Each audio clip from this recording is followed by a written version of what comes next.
변화산에서 내려오시자 한 광경이 벌어집니다.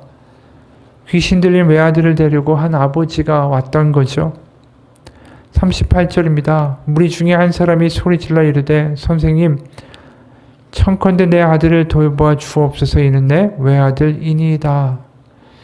분명히 베드로와 야고보 요한만을 데리고 이제 변화산에 가셨기 때문에 나머지 제자들은 분명히 이제 남아 있었던 거죠.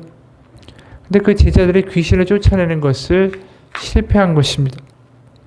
40절에 당신의 제자들에게 내쫓아 주기를 구하였으나 그들이 능히 못하더이다. 사실 이 제자들이 귀신을 쫓아본 경험이 있었습니다. 12제자를 파송하실 때 그들에게 귀신을 쫓아내는 권능을 주셨다라고 말씀하죠. 9장 1절, 2절 보면 실제로 이렇게 말씀하세요. 예수께서 12제자를 불러 모으사 모든 귀신을 제어하며 병을 고치는 능력과 권위를 주시고 하나님의 나라를 전파하며 앓는 자를 고치게 하려고 내보내시며. 그들이 분명히 귀신을 내쫓는 일들을 한 적이 있습니다. 근데 지금 이 일이 되질 않는 거예요. 그러니까 이런 제자들의 모습을 보고 예수님이 뭐라고 말씀하시냐면 41절입니다. 예수께서 대답하여 이르시되 믿음이 없고 패역한 세대요. 내가 얼마나 너희와 함께 있으며 너희에게 참으리요. 네 아들을 이리로 데리고 오라 하시니. 여기 뭐라고 부르시냐면 믿음 없고 패역한 세대요. 이렇게 부르세요. 이 표현은 구약에서 이제 광야를 지나가면서 계속해서 이스라엘 백성들이 불평을 하고 하나님을 자꾸만 의심하고 그러면서 애굽으로 돌아가자라고 계속해서 주장하고 이야기할 때에 그들을 가리키면서 하셨던 굉장히 익숙한 말씀이에요. 실제로 신명기 32장 5절을 보면 이렇게 말씀하시죠. 그들이 여호와를 향하여 악을 행하니 하나님의 자녀가 아니요 흠이 있고 삐뚤어진 세대로다. 이게 바로 이제 헬라어로 말하는 패역한 세대다라는 표현이에요. 그러니까 이런 지적을 받은 이스라엘 백성이 왜 이렇게 패역한 백성이라고 하나님이 지칭을 하셨을까? 그게 이제 그 12절에 보면 이런 말씀이 있어요. 신명기에 여호와께서 홀로 그를 인도하셨고 그와 함께한 다른 신이 없었도다. 그러니까 분명히 하나님 한 분밖에 없다. 하나님뿐이다라는 것을 믿고 따라가고 의지하고 뒤를 돌아보지 않는 것이 믿음이라는 거죠. 광야에서 필요한 믿음. 광야에서 무슨 우상이 있습니까? 신상이 있습니까? 그런데도 자꾸만 애굽에서 그들이 섬겼던 우상을 생각하면서 돌아가겠다. 어떻게 보면 그 마음이 하나님에 대한 온전한 충성과 사랑으로 바뀌어야 되는 기간이 광야였죠.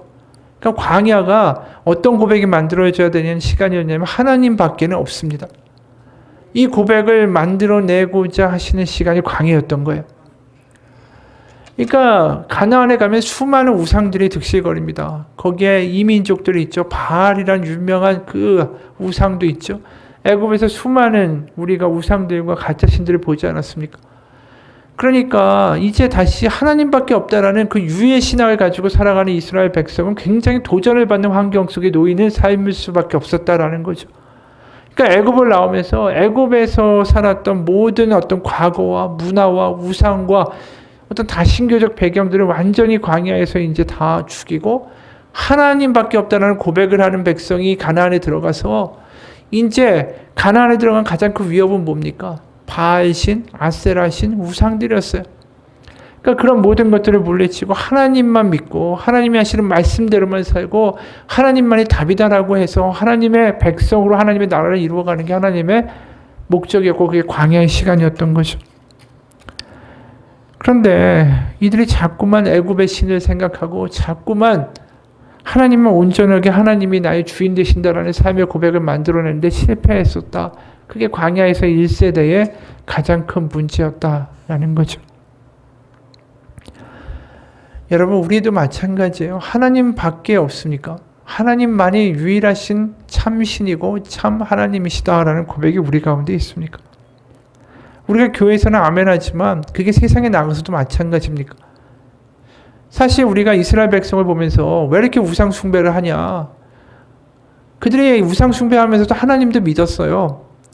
여호와의 성전에 가서 제사하고 번제하면서 동시에 아세라 신상에 가서 절하고 이집트의 강한 신들한테 가서 그들이 절하고 숭배하고 다 했다는 말이에요.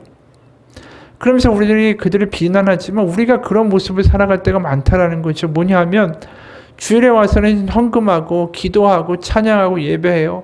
근데 세상에 나가면 하나님을 믿는 게 아니라 돈을 더 믿죠.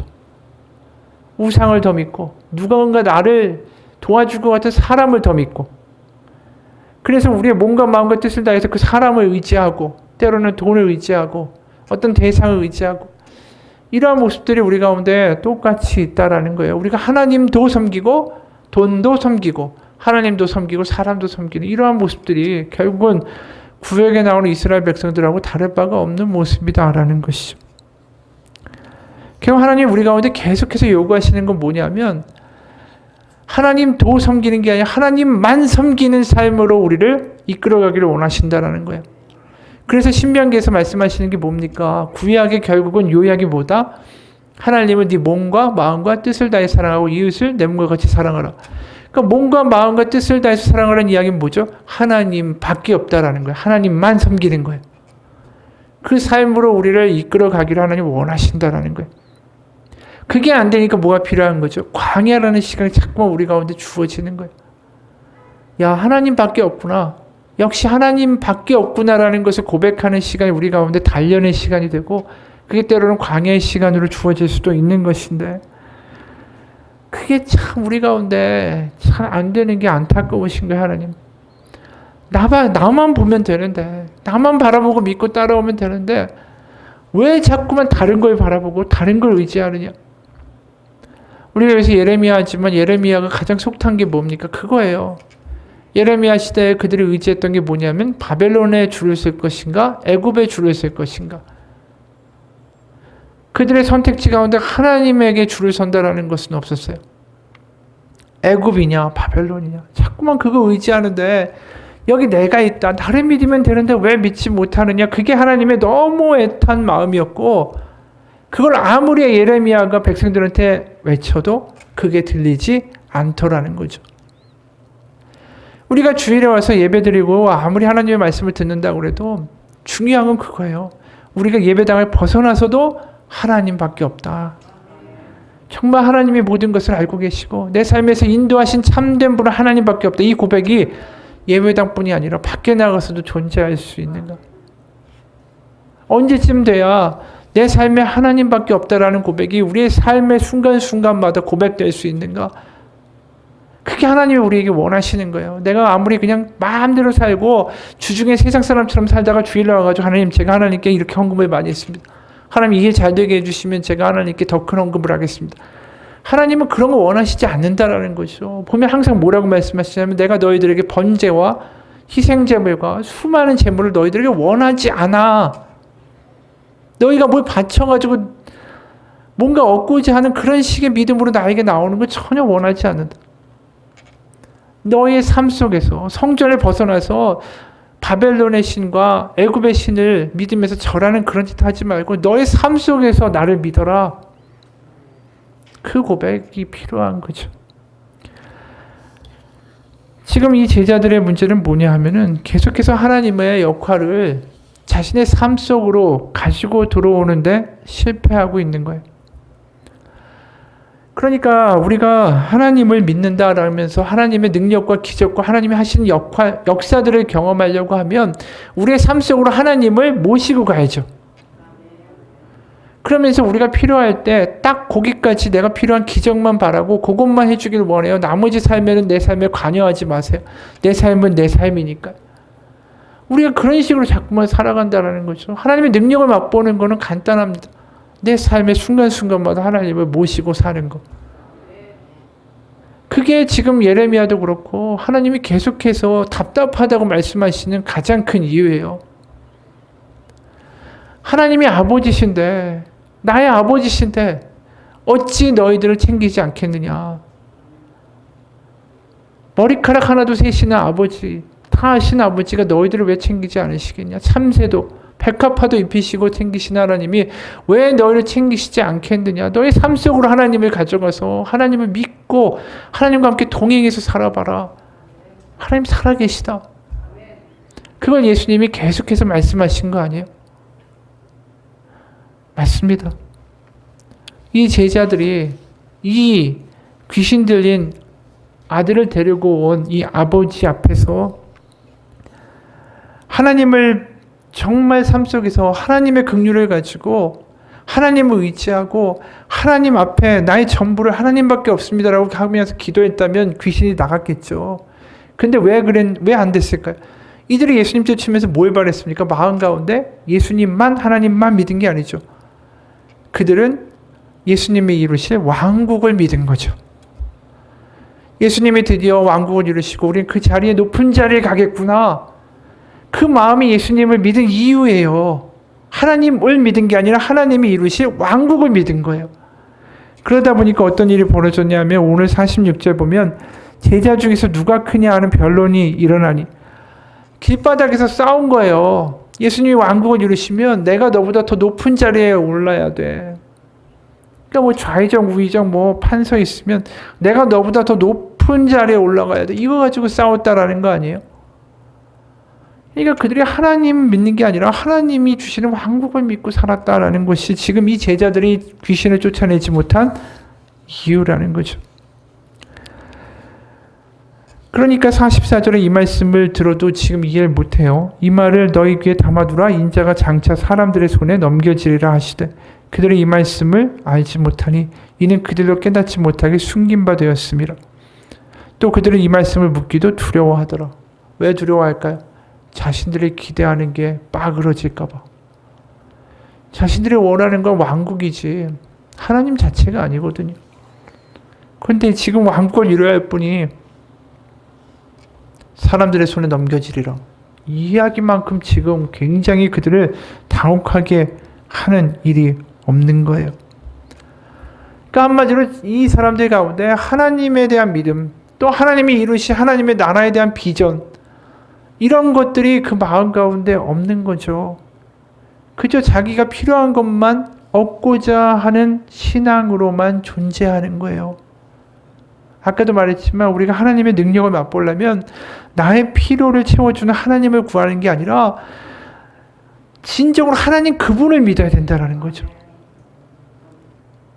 우리가 나의 필요를 자꾸만 내가 주체가 돼서 내가 이거 필요하니까 내가 원하는 거 달라고 하나님한테 요구하는 믿음의 수준이 아니라 하나님의 역사를 이루는 가운데 내가 그 가운데 참여하는 꿈을 꾸고 하나님과 동행하는 삶을 살기를 원하고 나를 통해서 하나님이 주시는 능력과 긍휼과 하나님의 위로가 주변 가운데 퍼져나가길 소원합니다. 그 기도로 우리의 믿음의 수준이 올라갈 때에 거기서 하나님의 역사를 맛보게 된다는 거죠.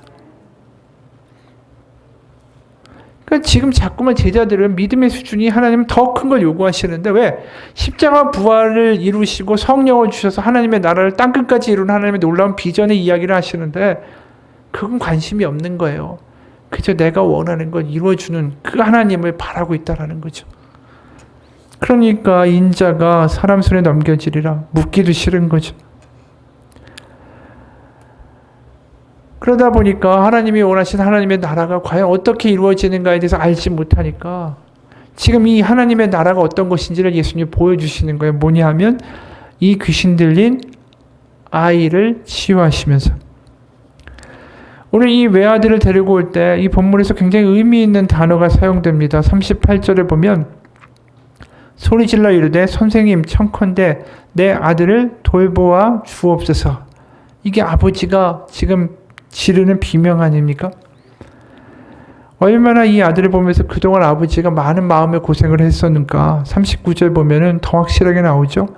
귀신이 그를 잡아 갑자기 부르짖게 하고 격렬을 일으켜 거품을 흘리게 하며 몹시 상하게 하고야 겨우 떠나가나이다. 얼마나 이 귀신이 그를 강력하게 사로잡았으면 경련과 거품과 몹시 상하게 하는 일이 있었다라는 거죠. 그걸 아버지가 늘 보고 산 거예요. 그걸 본 아버지의 마음이 얼마나 썩어 문드러졌겠어요. 근데 이 귀신을 뭐라고, 귀신이 어떻게 했다고? 이 아이를 잡았다라고 표현해요. 이 아이를 사로잡아서. 근데 우리가 누가복음 4장에 보면 예수님이 이 땅에 오신 이유가 뭡니까? 해방하고 풀어주기 위해서 오셨다고 그랬잖아요. 그러니까 바로 하나님의 긍휼, 잡히고 포로되고 묶인 자들을 풀어서 해방하고 자유케 하고자 하신 주의 은혜의 때를 선포하기 위해서 내가 왔다. 그게 예수님 누가복음 4장의 말씀 아니에요? 그래서 결국 42절 이렇게 말씀하죠. 귀신이 그를 거꾸러뜨리고 심한 격렬을 일으키게 하는지라 예수께서 더러운 귀신을 꾸짖으시고 아이를 낳게 하사 그 아버지에게 도로 주시니. 여기에 아이를 낳게 했다라고 끝난 게 아니라 그 아이를 아버지에게 도로 주셨다라고 표현해요. 이건 아이의 치유만의 문제가 아니에요. 그 아이 때문에 아버지와 그 부모의 마음이 얼마나 찢어졌겠어요. 그 마음에 찢어진 마음을 위로하시고 그 아이를 온전케 하여 도로 주사 그 가족을 회복시키셨더라. 이런 표현이에요. 이게 하나님의 마음이, 이게 하나님의 나라예요. 하나님의 나라가 뭐라고요? 포로되고 눌려있고 짓눌려있고 과거의 상처와 과거의 문제와 내 스스로의 아픔과 상처와 수많은 문제 가운데 짓눌려 있는 이들을 자유케 하사 하나님의 자녀가 되는 권세와 기쁨과 감격을 맛보게 하시고자 하는 것, 그게 하나님의 나라의 목표라는 거예요. 그게 하나님의 마음이에요. 그게 하나님의 긍휼이에요. 그게 하나님의 나라의 본질이라는 거예요. 그거에 대한 관심이 없었다라는 거죠. 철저하게 12제자는 이기적이었어요. 자신들이 왕국을 이루어서 거기서 뭔가를 해보겠다. 내 필요한 것들을 채워주는 하나님이면 족하지. 그 이상엔 관심이 없는 거예요. 굉장히 이기적인 거죠. 그러다 보니까 귀신이 나갈 수가 없어요. 하나님이 하고자 하시는 그 긍휼의 일, 하나님의 커다란 사역 가운데 동참할 생각을 하지 못하는 거죠. 그러다 보니까 이 외아들을 데리고 온 아버지의 마음에 긍휼이 안 생겨요, 이 사람들이. 왜요? 이기적인 신학이니까. 이들 가운데 하나님의 나라를 바라보고 하나님의 마음을 조금이라도 아는 사람이 있었다면 그렇게 몇 년 동안, 수년 동안 아이 때문에 고생한 그 아버지의 비명을 들으면서 같이 울어야 되는 거 아니에요? 그리고 그들을 향한 긍휼 가지고 기도해야 되는 거 아니에요? 그게 없는 거예요. 그러니까 믿음이 없다라는 건 결국 믿음이 없고 패역한 세대요. 그것의 같은 말은 뭐냐면 마음에 긍휼이 없는 삶이에요. 우리가 이기적인 신앙의 결말은 뭐냐면 긍휼이 없어요. 우리의 삶에서 신앙이 제대로 가고 있다는 걸 느낄 수 있는 가장 큰 지표는 다른 사람을 향한 긍휼이에요. 내가 돈과 은과 금은 없어도 내게 있는 것으로 내게 주노니 나사렛 예수 그리스도 이름으로 일어나 걸으라. 이 말을 어떻게 하게 됐을까? 그 사람 38년 된 삶에 그 고통과 질고와 무시당하는 삶, 그 불쌍한 삶이 보이고 느껴지고 절절한 거예요. 마음에 긍휼이 생긴 거죠, 제자들이. 성령을 경험하고 달라지는 역사가 뭐예요? 마음에 긍휼이 생기는 거예요. 내가 가진 게 없고 나도 지금 형편이 어려워요. 제자들은 얼마나 그때 위험합니까? 예수의 잔당이라고 잡히면 죽일 수도 있는 상황 아닙니까? 그런데 그 사람 보면서 마음에 긍휼이 여겨질 상황이에요. 우리 도망다닌다고 생각해 보세요. 잡히면 걸리면 끝장이니까 모자 깊숙이 눌러쓰고 저 뒤쪽으로 몰래 다니는 게 우리들의 습성 아니에요. 우리가 그 입장이라면. 근데 가가지고 냅다 그거 하면 사고 치는 거 아닙니까? 사람들의 눈에 띄고. 근데 왜 그런 일을 하겠어요? 그 사람의 삶이 불쌍한 게 내 마음 가운데 너무 절절하니까. 우리 마음 가운데 내가 돈이 없고 상황이 어렵고 지금 다 어쩌다 할지라도 마음 가운데 누굴 향한 긍휼과 애통과 같이 기도할 수 있는 마음이 있다면 그 사람은 하나님과 함께하고 있다는 것입니다. 그렇게 살아가는 사람에게 하나님은 분명히 그 삶을 사용하셔서 복을 주실 수밖에 없어요. 왜요?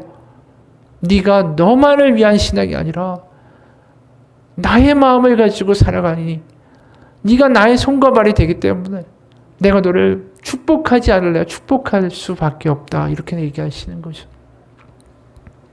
여러분, 오늘 우리가 보면 믿음이 없고 패역한 세대가 남 이야기 같죠. 그게 우리의 이야기일 수 있다라는 거예요. 점점 먹고 살기 힘들고요. 하루하루 막 시달리고요. 거래처 가면은 막 사람들 힘들게 하고요. 악한 사람들 만나다 보면 내 마음도 심란해지고요.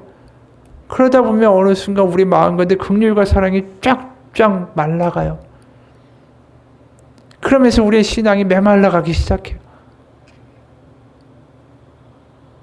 그게 믿음이 없고 패역한 세대가 되는 거예요. 그럴 때 우리가 해야 될 게 뭡니까? 기도해야 되는 거죠. 하나님, 제 마음이 말라가고 있습니다. 하나님이 주시는 긍휼의 눈물이 사라져가고 있습니다. 애통하는 자는 복이 있다고 그랬어요. 심령이 가난한 자도 복이 있다라고 했어요. 왜 그럴까요? 오늘 보면 믿음이 없고 패역한 세대의 모습이 딱 49절과 50절에 나타납니다. 요한이 여짜오되 주여 어떤 사람이 주의 이름으로 귀신을 내쫓는 것을 우리가 보고 우리가 함께 따르지 아니하므로 금하였나이다. 예수께서 이르시되 금하지 말라.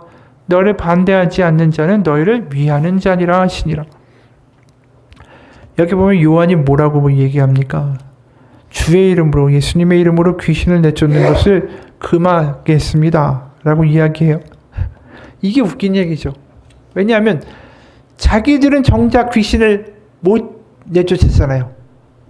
귀신 들린 아이를 데리고 왔는데 아무 능력을 발휘하지 못했어요. 그런데 다른 사람들은 예수님의 이름으로 귀신을 내쫓는데요. 이게 얼마나 지금 당황스러운 일이에요. 그러면서 그들을 금해야 되겠대요. 못하게 해야 되겠대요. 자기도 못하니까 쟤네도 하면 안 된대요. 그러면서 뭐라고 얘기하냐면 우리와 함께 하지 않는다. 49절에 이 말이 굉장히 중요하죠. 우리와 함께 따르지 아니하므로 금하였다. 여기에 우리라는 말은 누굽니까? 자기들과 예수님을 다 통틀어 우리라고 표현하고 있는 거예요.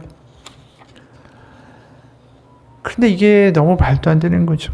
예수님을 마치 우리만을 위한 예수님, 우리만을 위한 하나님 이렇게 포로로 잡고 지내는 모습같이 보이지 않습니까? 너무나도 이기적인 신앙의 모습으로 보이지 않습니까?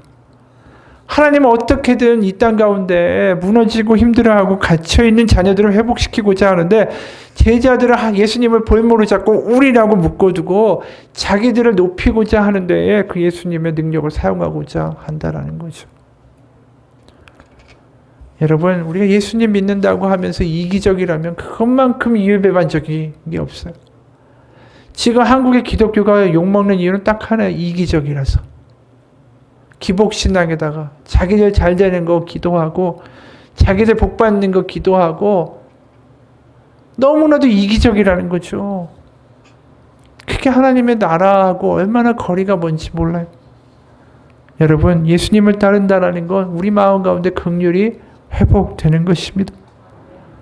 나의 이익만을 위해서 하나님을 믿는 게 아니라 바로 이 땅 가운데 하나님의 긍휼과 눈물과 하나님의 위로가 임하기를 가면서 기도하는 사람들이 바로 하나님의 사람들이에요. 왜 우리 가운데 성령을 주셨겠어요? 방언하라고요? 예언하라고요? 아니에요. 나와 같은 마음을 너희도 느끼기를 원한다. 그게 성령을 주신 이유예요. 성령을 통해서 하나님의 긍휼의 마음이 우리 가운데 심겨지기 시작하고 그러면서 하나님의 손가발이 되어 살아가기 시작할 때 그곳에 하나님의 나라가 임하고 하나님의 은혜가 임하게 되는 거예요. 그런 믿음의 차원을 우리가 경험하는 것을 목표로 좀 삼았으면 좋겠어요. 우리의 수준이 정말 무슨 낮은 물에서 물장구 치는 아이같이 맨날 그 수준에만 머물러 있으니까 하나님이 더 놀랍게 역사하시는 믿음의 수준을 전혀 경험하지 못하는 거예요. 생각해 보세요. 얕은 물에서 첨벙첨벙거리면 거기에 파도가 오고 겁나고 우리를 흔들잖아요. 자꾸만. 근데 깊은 물에 들어가면 파도가 어디 있어요? 잔잔한 거 아니에요? 우리가 하나님을 믿는 좀 깊은 신앙의 바다 깊숙한 곳으로 들어갈 수 있기를 축원합니다. 어느 분이 간증을 해요. 나는 오래전부터 수화 통역사가 되려는 꿈을 꾸었고 거의 10년이라는 세월을 들여서 유능한 통역사가 되었다. 정신적으로나 육체적으로나 힘든 일이었지만 말하는 사람의 생각과 감정이 수화를 하는 내 손을 통해 뻗어나가고 청각장애인들의 눈에서 실제로 이해한다라는 빛을 보게 될 때 내 수고는 보상받고도 남았다. 쌍방간의 채널 노릇을 하면서 일반인이 청각장애인 개개인의 가치와 재능, 또 재치와 유머를 알아가는 것 또한 좋았다. 이렇게 서로를 알게 해주는 거 정말 진정한 만족감을 주는 일이었다. 꼭 돈으로 대가를 받지 않아도 따뜻한 포옹이나 집에서 만든 식사 대접만으로도 나는 행복을 느꼈다. 그런데 어느 날 한 가지 일이 일어났다. 점심을 먹으러 쉬는 식당으로 차를 몰고 가는 중이었다. 남편은 운전을 하고 나는 조수석에 앉아 음악을 들으면서 창밖을 구경하고 있었다. 그러다가 쾅! 목이 몸에서 떨어져 나가는 듯한 강한 충격이 느껴졌다. 우리 차는 몇 바퀴를 굴렀다. 나중에 알고 보니까 휴대전화 통화를 하며 운전하던 젊은이가 빨간 신호등에서도 냅다 내달리다가 우리 차를 그대로 들이받은 것이었다. 우리는 등과 목에 심한 통증을 느꼈지만 다른 데는 괜찮은 것 같았다. 경찰 보고서 작성을 협조하는데 좀 몸이 힘들다, 어렵다라는 걸 느꼈을 땐 그저 그 당시 사고의 충격 때문이라고 생각했다. 그러나 시간이 지날수록 기억하는 일에 곤란을 겪었다. 방송국에서 아주 간단한 수화 통역일이 잡혀 있었는데 나는 머릿속의 생각을 손으로 도저히 이상하게 옮길 수가 없었다. 수화 기호가 떠오르지가 않았던 것이다. 의사는 나에게 사고로 뇌를 다친 거라고 말했다. 그리고 이런 현상이 일시적일 수도 있지만 영구적일 수도 있고 오직 시간만이 결과를 알려줄 수 있다라고 말했다. 나는 통역일을 그만둘 수밖에 없었고 나에게 답이 찾아오기를 기다리고 있었다. 나는 늘 내가 하는 일로 나를 정의하는 사람이었다. 내게 보람찬 일이 있을 때만 나는 존재할 수 있는 사람이었다. 나는 만일 내가 내 일을 빼앗기면 나는 누구인가라는 질문에 항상 괴로워하는 사람이었고 그 질문을 매일 물으면서 스스로 답을 찾고 길고 긴 힘든 시간이 이어져만 갔다. 나는 매일 라디오를 듣거나 텔레비전을 보면서 힘들게 얻은 내 능력, 나의 존재의 의미를 찾기 위해서 노력했지만 매번 실패에 부딪혔고 나의 능력은 영원히 사라진 것 같았다. 일상생활에서도 고통을 받았다. 생각의 앞뒤는 다 잊어버리고 오직 중간 토막만 말하는 것이다. 방에 들어가면 무엇 때문에 방에 들어왔는지 기억이 나질 않았다.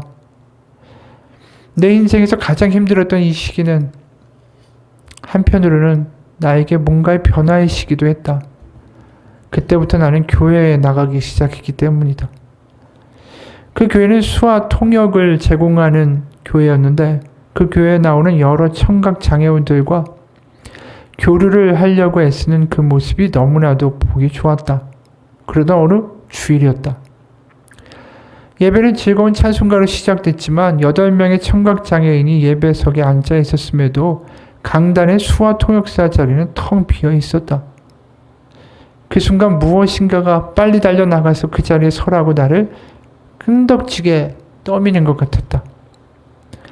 나는 망가진 뇌를 들먹이면서 머뭇거렸지만 청각장애인들의 답답해하는 표정을 보았을 때 뭔가 일어서야 한다는 걸 알았다. 그리고 찬송가의 리듬이 아닌 빠르게 뛰는 나의 심장의 리듬을 따라 무대에 올라갔다. 무대에 서자 찬송가의 음악이 귀로 파고들었다. 그리고 찬송가 가사는 나에게 도전처럼 나에게 달려왔다. 찬송가 가사 그리고 많은 관중 바라보면서 겁에 질린 내 머리는 멍해지는 것 같았고 두려움이 엄습했다. 하지만 청각장애인들의 이해한다는 눈빛을 보았을 때 놀랍게도 내 손은 허공으로 올라가 자유롭게 움직이기 시작했다. 마치 손가락에 생명이 있어 그들의 목소리를 내는 것처럼 말이다. 그리고 곧이어 설교가 시작되고 그 아름다운 뜻과 말씀이 나를 통해서 손으로 전해졌다. 그리고 내 손으로 공들여 표현한 소리는 청각장애인들의 가슴에 고이 내려앉았다. 예배가 끝나고 몸집이 큰 남자가 내게 다가와 수줍게 말했다. 나는 그다지 종교적인 사람은 아닙니다. 하지만 이건 꼭 말해야 할 것 같아서요. 당신이 수화를 할 때 뭔가 당신 주위에 있는 것을 보았습니다. 다른 사람들도 보았고요. 그게 뭔지는 모르겠지만 아무튼 똑똑히 보았습니다. 그날 일어난 것이 어떤 일인지 나는 잘 모르겠다. 하지만 내가 유일하게 아는 것은 하나님은 다른 사람을 향한 긍휼을 베풀 때에 우리 자신을 치유할 길을 허락하신다라는 것이었다. 이 여자분이 자신의 문제와 자신의 한계와 자신의 고민 가지고만 계속 주저앉아 있었다면 변화가 있었을까요? 자신이 난 수화도 지금 잃어버리고 기억도 잃어버리고 나 지금 너무 불행하지만 그럼에도 불구하고 하나님 앞에 다른 사람을 향한 긍휼을 가지고 나아갔을 때 하나님이 그곳에 하나님의 능력을 보여주셨죠. 여러분, 우리가 다른 이를 향한 긍휼의 마음이 회복되고 그들을 향한 기도가 회복될 때에 하나님은 우리가 가지고 있는 문제도 하나님이 해결해 주십니다. 내 문제에 함몰되지 말고 하나님의 나라를 위해서 살아보세요. 하나님, 내가 태어나서 빚지고 빚 갚다가 죽었노라의 인생이 아니라 내가 문제를 만나고 또 문제 때문에 긍긍대다가 또 문제 때문에 또 다른 문제가 이어지고 이렇게 살다가 허덕거리다 죽었다의 인생이 되려고 하나님 우리를 택하시고 부르신 게 아니지 않습니까? 예수님을 부르신 이유 주의 성령이 내게 임하사 갇히고 포로되고 어둠에 있는 이들 가운데 빛을 주고 자유케 하기 위하여 주의 은혜를 선포하기 위해서 예수님이 왔다라고 말씀하시는 그 말씀이 우리 가운데, 우리 일생 가운데 이루어지기를 축원합니다. 바로 그 하나님이 주시는 긍휼을 가지고 있을 때 예수님이 그 아들을 데리고 온 아버지의 그 마음이 너무 느껴지신 거예요. 그리고 그런 마음이 하나도 없는 자기 주변에 있는 제자들을 보면서 너무 답답하신 거예요. 너희들이 도대체 뭐 때문에 하나님을 믿는다고 하고 뭐 때문에 너희들이 그렇게 열심을 내고 너희 믿음이 도대체 뭐니? 너희가 뭘 믿는지 한번 봐라. 이게 아버지가 그 제자들을 보시는 답답한 마음이라는 거죠. 그것 말고 더 큰 게 있는데, 더 복된 길이 있는데, 그거 말고 정말로 너희를 택한 이유가 있는데 왜 그걸 알지 못하느냐. 우리 제자들을 보면서 얼마나 답답한지 몰라요. 긍휼의 마음도 없고요. 예수님의 이름으로 귀신을 내쫓는 사람들 보면서 우리를 따르지 않으니까 저들을 금하소서.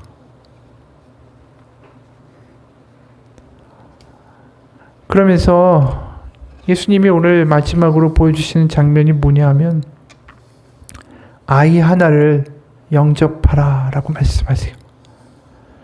47절이에요. 예수께서 그 마음에 변론하는 것을 아시고 어린아이 하나를 데려다가 자기 곁에 세우시고 그들에게 이르시되 누구든지 내 이름으로 이런 어린아이를 영접하면 곧 나를 영접하며 또 누구든지 나를 영접하면 곧 나를 보내신 이를 영접함이라. 너희 모든 사람 중에 가장 작은 그가 큰 자니라. 여기에 무슨 어린아이가 천진난만하니까 아이들을 보살피고 아이들을 환영해 주라 이런 의미가 아니에요. 그 고대 사회에서는 아이는 아무런 노동력을 제공할 수 없는 무력한 존재였어요. 그렇기 때문에 이 아이가 병이 있다, 태어날 때 불구다, 그냥 버려버리는 게 일상이었고요. 특히 로마 시대에는 아버지가 딸이 나왔는데 그 딸이 별 필요가 없으면 가져다가 버려도 아무 문제가 안 되던 세상이에요. 그러니까 아이라는 것 자체가 지금처럼 뭐 아이는 소중한 존재다 이런 생각이 전혀 없었어요. 그야말로 자기가 이기적으로 사는 관점에서 보면 자기가 하등에 도움이 되지 않고 자신에게서 자꾸만 필요한 것만 얻어가는 존재, 가장 무력한 존재가 어린아이였다라는 거예요. 그러니까 지금 어린아이를 영접하라는 그 물리적인 아이를 의미하는 게 아니라 하나님의 긍휼이 있으면 어린아이와 같은 사람을 어떻게 그냥 보내겠느냐. 지금 이 어린아이가 누구냐면 귀신 들린 아이를 둔 아버지예요. 세상 가운데 얼마나 무시당하고 살았겠어요. 귀신 들린 집안이랑 상종하고 싶은 사람이 누가 있겠냐고요. 그 아버지와 그 아이를 보면서 내 이름으로 영접하면 그 사람이 가장 큰 사람이 될 것이다. 지금 그 이야기를 하시는 겁니다. 여러분, 아까도 한 이야기지만 베드로가 뭐라고 얘기했습니까? 은과 금은 내게 없지만 내게 있는 이것을 내게 주노니 나사렛 예수 그리스도의 이름으로 일어나 걸으라. 이 놀라운 하나님의 이 사도의 선포가 우리 삶에도 이루어질 수 있다. 우리가 하나님의 나라를 믿고 살아갈 때에, 하나님의 긍휼을 가지고 살아갈 때에, 우리가 하나님의 마음이 있을 때에, 우리 가운데 하나님의 성령이 임하실 때에 하나님의 긍휼로 이러한 일들을 이루어가는 우리의 삶이 될 거라고 믿습니다. 같이 기도하겠습니다. 하나님 아버지, 이기적인 신앙, 내가 필요한 것만을 그때그때 요구하고 나머지는 내 마음대로 살아가는 인생의 모습, 철저하게 이기적으로 살아가는 지금의 기독교인들의 모습, 하나님의 그 모습을 보면서 얼마나 속이 상하실까요? 지금 한국의 사회의 기독교와 교회들을 보면서 이렇게 말씀하시지 않으실까요? 이 믿음이 없고 패역한 세대, 어렵다는 이유만으로 긍휼을 잃어버리고 내가 힘들다는 마음 때문에 모든 사람, 주변 사람들 신경도 안 쓰고 살아가기 익숙해져 버린 우리의 인생이 아닌가요? 그러면서 눈물을 잃어버렸고 다른 사람을 향한 중보기도도 잊어버렸고 긍휼도 잊어버렸고 같이 아파하며 그 하나님의 위로와 하나님의 소망을 같이 간구하던 기도의 시간도 잃어버린 우리의 모습, 바싹 말라가는 우리의 신앙의 모습, 그러면서 문제에만 시달리고 점점 더 문제로만 파고 들어가는 우리의 허약한 믿음, 하나님 우리의 믿음 없음을 용서하여 주옵소서. 하나님 아버지를 모시고 우리의 삶 속을 살아가며 하나님의 마음과 하나님의 긍휼을 가지고 주변 가운데 하나님의 능력을 흘려보내는 하나님의 사람으로 하나님을 경험하며 살기를 원합니다. 우리를 부르신 이유가 세상 가운데 시달리며 그렇게 살다가 죽어노라라고 우리 인생을 끝내지 않도록 하나님 우리 부르신 것 아닙니까? 하나님의 긍휼의 마음이 우리 가운데 임하기 원합니다. 하나님의 나라를 위하여 살아갈 때 하나님의 살아계심을 맛보며 세상 가운데 하나님을 증거할 수 있는 증거자로서의 삶을 살 수 있도록 하나님 인도하여 주옵소서. 살아계신 우리 주 예수 그리스도의 이름 받들어 기도합니다. 아멘. 우리